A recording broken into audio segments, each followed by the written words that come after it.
You're listening to the Options Insider Radio Network, the home of the Options Podcast. For more quality options programs, visit theoptionsinsider.com or search for Options Insider Radio Network in your podcast provider of choice. Listeners can also access all of our programming through our mobile app available in the iTunes and Google Play stores. Select programs are also available via live stream at mixlr.com/options-insider. That's mixlr.com/options-insider. Don't forget to follow along with your favorite programs and submit your own questions for the hosts at twitter.com/options, stocktwits.com/options, facebook.com/theoptionsinsider, or via questions at theoptionsinsider.com.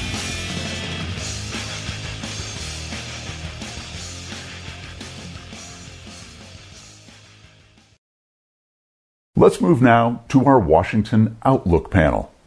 A new administration and change of power in the Senate will no doubt bring changes to the options industry. This next session brings together Washington experts to discuss the impacts of this new administration. Our moderator is no stranger to navigating these changes. It's my pleasure to welcome the Honorable Jill Summers, Senior Advisor for Potomac Global Partners and former two-term commissioner at the Commodity Futures Trading Commission. Commissioner Summers? Good morning. Thank you all for joining us for the 2021 Washington Outlook panel. I'm so happy to have our distinguished panelists with us today. Ryan Yocum, who's Vice President at Goldman Sachs. Walton Lyles, who's a principal at the Blue Ridge Law and Policy PC. And Jeff Strunk, Managing Partner at Forbes Tate. Good morning to everyone. I think we're just going to jump right in. President Biden's first 100 days, he will address the nation and the Congress this evening. Obviously, he has had initial challenges with the pandemic, vaccinations, and other issues that have pushed their way to the front over the past few months. Economic instability, immigration surge at the southern border, racial tensions, and global environmental issues. I'm going to start with Jeff and ask you, as the president addresses the nation tonight, how do you think he will frame his first 100 days in office? And what do you think the issues will be that he will outline in his speech? Thanks, Joe. I think the president will initially start off about his response to the pandemic and the passage of the American Rescue Plan, outlining his response to the pandemic and the number of people who are vaccinated. I think we'll first kind of take a little bit of a victory lap on that, saying that we're not out of the woods yet, but we're getting closer and we're a better place than when he started 100 days ago. They've largely focused on that message thus far. I do expect him to quickly turn to the next phase of his response, which is going to be the American Jobs Plan, which is largely focused on infrastructure, and then the American Family Plan, which is largely focused on students and education and child tax credits and things of that nature. I do think you also have the expectation that he will talk a lot about climate and what our response is. I don't expect him to focus too much on immigration because I think it's a box that they're trying to get out of and how to fix the crisis at the border. But I largely think he'll try to take a positive message, which he has thus far, and also play up to part of his base on some of the progressive ideas that they're pushing for. Thanks, Jeff. And I'm going to bring in Ryan and Walton and ask you how you think that some of those issues will end up playing out on the Hill. Ryan, we'll start with you. Sure. So, I think the president has put forth two proposals, one related to infrastructure and some of the clean energy with some of his corporate tax proposals. And then, we've now seen some of the details for the second part of one of his big agenda items, which is more of the human infrastructure side, as Jeff alluded to, paired with some of the individual tax increases. And so now I think, it's going to be for congressional leaders to decide how that will potentially move through the legislative process. I think early on, there's still some discussion of potential bipartisanship and whether or not they can potentially court some Republicans in the middle on some of these proposals. I think that's yet to be seen. I think, another big decision that they will need to make is, how they sort of package it all together, move it as one item or potentially two. And then also, I think, one of the other sort of big questions that's outstanding is, will they feel the need to offset all of the spending across both of those proposals for infrastructure, energy, and now some of this, the sort of human infrastructure piece of this. So I think a lot of the big decisions about how this will be translated into legislation and then moved, through the House and Senate have yet to be made. But I think we're going to see that play out over the next several months. Well, how about from you? How do you think the Senate and the House will address these issues?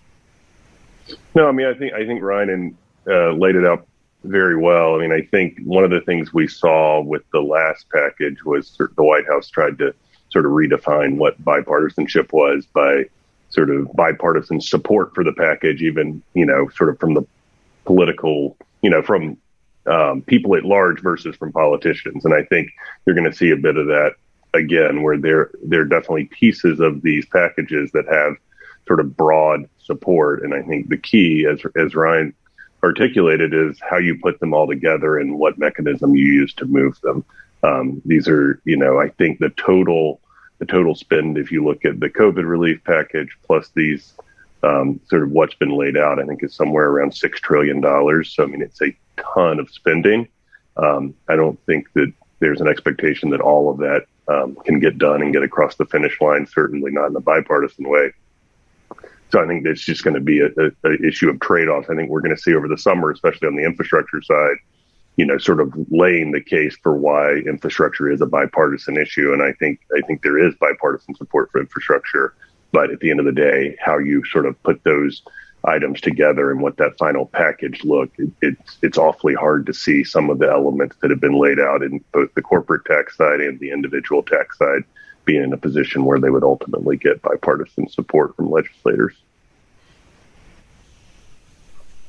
Yeah, I agree with that. And I think, President Biden campaigned as somebody who could unite Republicans and Democrats. And so there was sort of a expectation that as he pushed forward, this heavy agenda, that he would be doing things or he would be working with the leadership in the House and the Senate to get bipartisan support.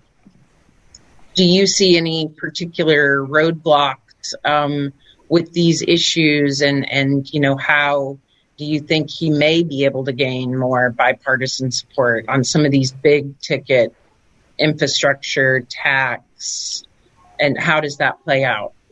Any of you, if you have ideas. Julie, I think that, Joe, that a lot of this, I think bipartisan means decorum. I don't think there's a lot of bipartisan proposals that are in here, especially on the tax side, the corporate rate, capital gains, individual rate. All those things are non-starters with Republicans.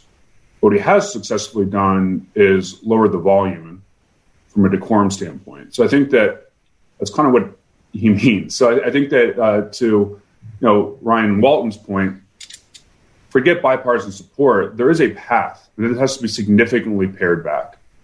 And given the margins in the House and the Senate, it's hard to see this all coming together. It's pared back very significantly. And I think that everyone hears about Senator Manchin and Senator Sinema because they're the kind of swing voters that are controlling the ebb and flow in the Senate. But on some of these tax proposals, but what he'll frame tonight too, there's actually a lot less Democrat support than people believe. I think it's only down to 2 senators. So I think that they have to really manage expectations tonight and how this plays out. And, Congress works on deadlines. We have 2 deadlines coming up, right? We have the debt ceiling has to be raised. We have to fund the government September 30th. So I think that we're probably looking in that timeline for something to come together. But I think bipartisanship is going to be very difficult to see. That's a really good point. And so then maybe talk about when you look at the timeline, how do you think that time is done before midterm elections? Because that always really, plays into what an administration is targeting on their own internal timelines. Any of you that may have ideas on what needs to get done in the short time frame? Well, so I think I can take that one. I mean, I think Walton used the term trade-offs, and I think that's going to be sort of an inherent theme here in the way that they think about moving this forward. And I think you have, the Democratic Party that wants to be very bold, and they feel like they have an opportunity and they want to pursue, significant changes while they have control. And they also know that they have razor thin margins, in both the House and the Senate. And so I think, there's sort of a push and pull here, which is, there's going to be some, I'm sure, within the party that want to move very quickly to try to get something done. And then there's the reality of trying to keep the caucus together and pull a package together that keeps, particularly in the Senate, all 50 Democratic senators together. So I think that is probably a process that takes some time and sort of carries into the fall and later this year, would be my guess. Right. Those are really good points. Yeah. So let's turn more specifically to issues that this industry, particularly cares about. And how do you think the agenda of House Financial Services or Senate Banking, may tackle some of the issues that are at the forefront? Yeah, I mean, maybe I'll start there. I think for Senate banking, I think, one of the big things that you've seen sort of as far as priority and focus is, when Chairman Brown talks about it, he says the Senate Banking and Housing Committee, and, very much has trying to make that point that this is sort of broader than the traditional financial regulatory space. And if you look at the hearings they've had to date, focus on workers and inequality and diversity and climate. So it's much less on it to date. It's been much less on the sort of technical financial regulatory landscape, and much more sort of on the broader sort of themes. And, somewhat the same in House Financial Services, I think, where you've seen, again, climate, diversity. Obviously, there have been the hearings related to sort of specific market activity, but by and large, I feel like both committees have turned into sort of more thematic than sort of, and I think, and that's a reality of there's not actually a lot of legislation that's going to be moving in the financial regulatory space. That's going to be left to the regulators and will take time as they get into place. So I feel like we've seen the committees focus much more on sort of big picture themes that will drive action at the regulators than on sort of specific legislative proposals that may sort of try to move or have legs. Brian, do you have any comments about the agenda? Sorry, Jeff. Go ahead, Jeff. I'm just going to say, too, that Senate banking is tied up in infrastructure as well. So that's also going to be a bogged down part of their agenda. And, Gensler just got confirmed. So I think there's also the chairwoman and Sherrod Brown are looking for some direction from him as well. So I think that's part of the combination as well. Yeah, I mean, I agree with both of that. And I think Walton, made the point that, some of the issues that we're seeing more in focus now are, a little bit more outside the scope of direct financial regulation and more of, how the financial system can deliver on things like diversity and inclusion and racial justice and income, equality. And so I think that's really what we're seeing, a lot of from both of the committees in terms of their focus. I think that's a good segue into my next question about the financial regulatory agencies and how you may see, them assisting in President Biden's agenda, and what can the agencies like the FSOC members do to further the agenda that President Biden is laying out? Ryan. Sure. So, I think that, one of the things that we're hearing a lot of from Treasury and from the White House is that, as it relates to climate change, it's a whole of government approach. And we're certainly seeing that with regard to the federal financial regulators. So, particularly with Secretary Yellen at leading the Financial Stability Oversight Council, she's been very direct and forward that is a critical piece of the agenda for Treasury, both here in the U.S., but also internationally. So I think we're going to see her play that coordinating role amongst the financial regulators. So even, where you might not necessarily think that there would be an agenda, even from agencies like CFTC, they may be looking at these issues as well as part of the sort of whole of government approach. I think a couple other things that, for the financial services industry that will be interesting over time, and Secretary Yellen has sort of indicated this, but they are conducting some reviews about some of the events of the past year where there has been market turmoil, and they want to sort of assess certain vulnerabilities. So I think one of the things that Secretary Yellen has spoken about relates to non-bank financial intermediation and even Treasury markets, where we saw some of the disruption in Treasury markets in March. So I think there's going to be, a lot of discussion amongst the agencies with regard to those issues. The other thing that I would just note, and it sort of gets back to, talking about the congressional agenda, is that, Treasury is going to continue to play a very important role in shaping this legislative package with infrastructure and tax, particularly because on the tax piece, a major component of that is international tax. And that's where Treasury is directly involved in negotiations with other countries around trying to come to some sort of global, minimum tax rate. And so Treasury will be very instrumental, I think, in the discussions taking place on the Hill, and also sort of serving as, an assessment of where the economy stands in relation to some of these changes. Yeah, those are all really good points. And so on really the topic of financial regulators, let's turn to the SEC. We have a new SEC chairman sworn in. He's been on the job, I guess, a little over a week. Walton, can you talk about, what you think that Chairman Gensler will address, first on his agenda, and maybe a little bit about how you see the differences between his chairmanship of the SEC.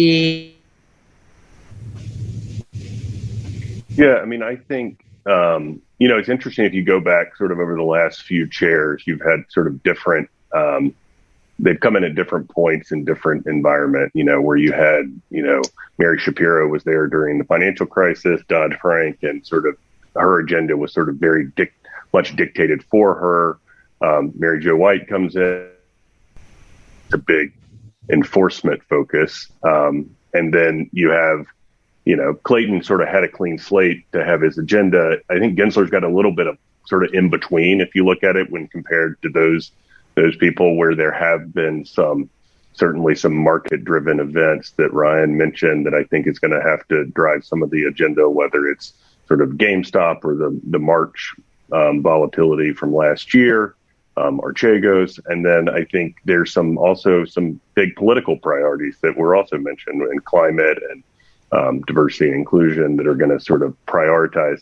And so when you look at that, it really leaves less space for sort of what I don't think Gensler is coming in the same way that Jay Clayton, where it's like you sort of get to prioritize what you want to do. A lot of these priorities are really sort of been dictated. I think the one area, sitting back from afar that I think there's an expectation that he will address, and that maybe is a priority that sort of he doesn't have to act here, but I think people would like him to, is in the digital sort of asset space and cryptocurrency, sort of laying some, that's an area where he's had a lot of experience and interest teaching. And so I think that's sort of maybe if you look at it sort of like the area where he may choose to focus, but a lot of these other priorities are sort of just dictated to him both by the sort of bigger picture politics and sort of the recent market events.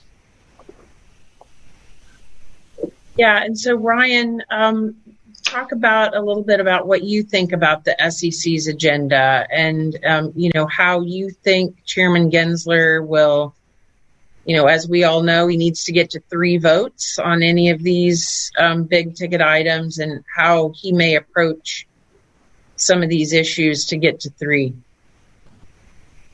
Yeah. Well, I mean, as you know, he's very competent. He's a very competent regulator. And so I think we should anticipate that the SEC is going to have a very active agenda. And there's going to be a lot on the agenda, that will cover wide-ranging issues. So I think that is certainly something that we would anticipate.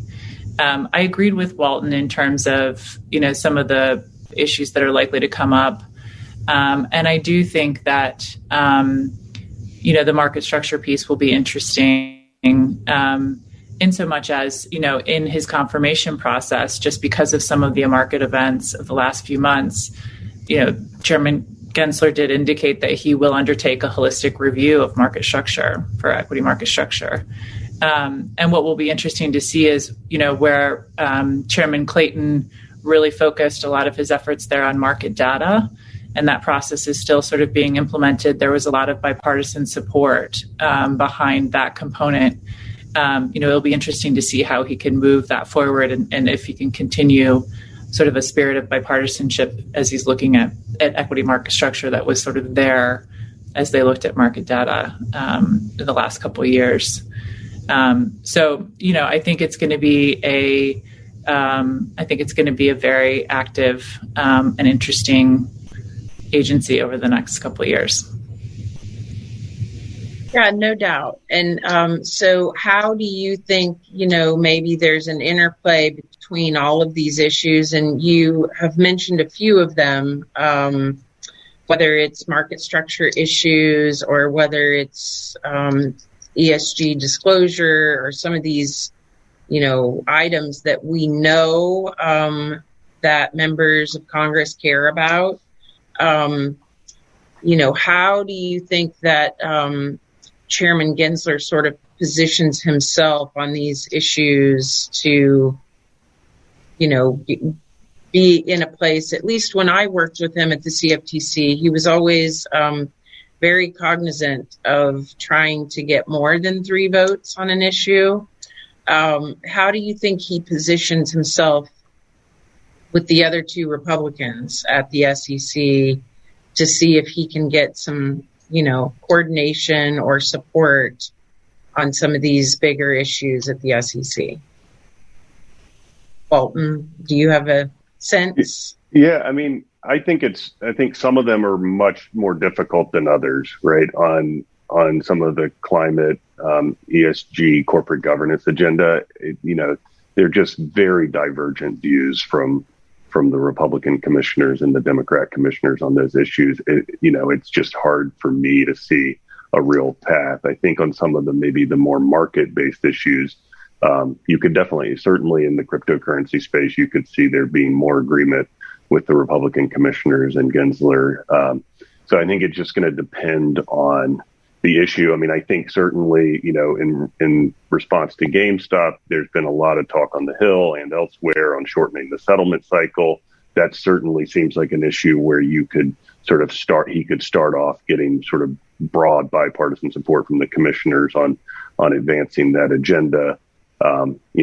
Additional disclosure regarding payment for order flow would probably garner bipartisan support. I think, trying to ban or more limitations, I think it gets harder. So I think I suspect that there will be a way for him to advance some items with bipartisan support, and then some others I think are just probably too hot button politically, and the commissioner's views are just too divergent where you could really see a path forward. Does anybody else have any views on maybe his path forward on some of these issues? If not, I'm going to move past policy and move back to politics, because you can't have a Washington Outlook panel without addressing, the politics of all of it. So you have a 50-50 Senate. You have a very tight vote House, 218, I think, to 212. And Jeff, as you know, on any given day in the House, there's 4 or 5 members who don't show up. So, how do some of these issues, especially big ticket issues, how does politics play into what we're going to see over the next few months in Washington? It's pretty much everything at this point. I think that the margins are just so tight, and just yesterday the census came back and outlined how that's going to change the congressional map as far as seats. So you have a lot of members that are thinking about reelection, members are thinking about retiring, because based on the map, Republicans are expected to likely win back the House based on Virginia alone. So I think that it puts Speaker Pelosi in a very difficult spot trying to navigate our conference, because there are a number of moderate members that Democratic Party that are sitting in districts that President Trump won. So I think there's also this push and pull that you can see. If Pelosi's a very, very effective speaker, and she's typically gets everyone in line, but it's the tightest of margins we've never had before, this tight, and also with the 50 Senate. So I think that Ryan pointed this out earlier about what they cobble together. It's tough to see, because you also have the pull from the more progressive side of the wing of the party with moderates, and if you pull the lever one way, then you lose people on this side, and you do the other way with that side. So this is why everything that Biden's outlined it's very, very difficult to see a path forward on some of it. But as I said, Pelosi's very effective. So see. Brian or Walton, do you have any comments on the political side of all of this? I would just, I think Jeff's right. And I think what he laid out is it's why it's so difficult, which is, if history's any guide and redistricting, and Republicans would sort of in a midterm be favored to take the House back, that also puts increased pressure to act and go big on sort of a progressive agenda in the short run, but that almost ensures that you end up losing control, right? So that makes it more difficult to retain control. So it's just the yin and the yang there is just really, it's a really tough decision, and puts the speaker in a very difficult place, because the tight margins actually and the potential to lose control in 2 years puts more and more pressure to go big now and get something done, but it also makes it that much more politically difficult to do so. Ryan, do you have any thoughts? Yeah, I would agree with that, and I think whereas with the American Rescue Plan, we saw that what President Biden put out was largely what Congress then took up and passed. And I think it's just going to be a completely different scenario with the American Jobs Plan and the infrastructure plan for those reasons that Jeff and Walton just outlined. I think you're going to have, members that will feel, this is the opportunity. This is the legislative vehicle that's moving this year. So any of the priorities they want to get in, it's sort of essential that it happen on that legislative package, which just makes negotiations that much more complicated. I do think that a lot of the focus is on the programmatic side for a lot of Democrats. It's about these new programs to put in place, but the revenue raising side of it is going to be very complicated from a political perspective, particularly as we're going through an economic recovery. And some of the tax concepts are very complicated and complex. So, putting all of those pieces together and getting support, across the spectrum of the Democratic caucus in particular is going to be really challenging. I agree with all of you. So real quick, we have like 30 seconds left for all three of you. Lightning round. How long do you think the speech is going to be tonight? I'll start with you, Jeff.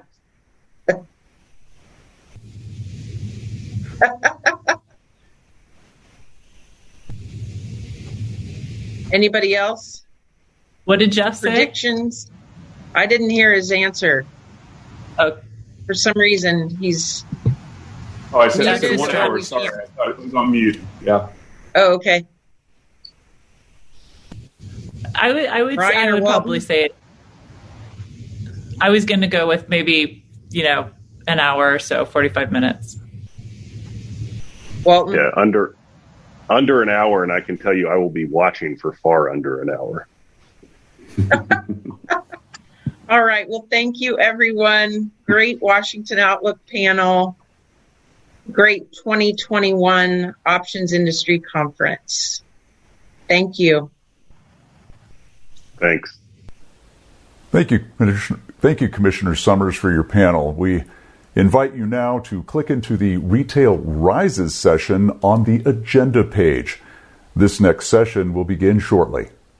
You're listening to the Options Insider Radio Network, the home of the Options Podcast. For more quality options programs, visit theoptionsinsider.com or search for Options Insider Radio Network in your podcast provider of choice. Listeners can also access all of our programming through our mobile app available in the iTunes and Google Play stores. Select programs are also available via live stream at mixlr.com/options-insider. That's mixlr.com/options-insider. Don't forget to follow along with your favorite programs and submit your own questions for the hosts at twitter.com/options, stocktwits.com/options, facebook.com/theoptionsinsider, or via questions@theoptionsinsider.com.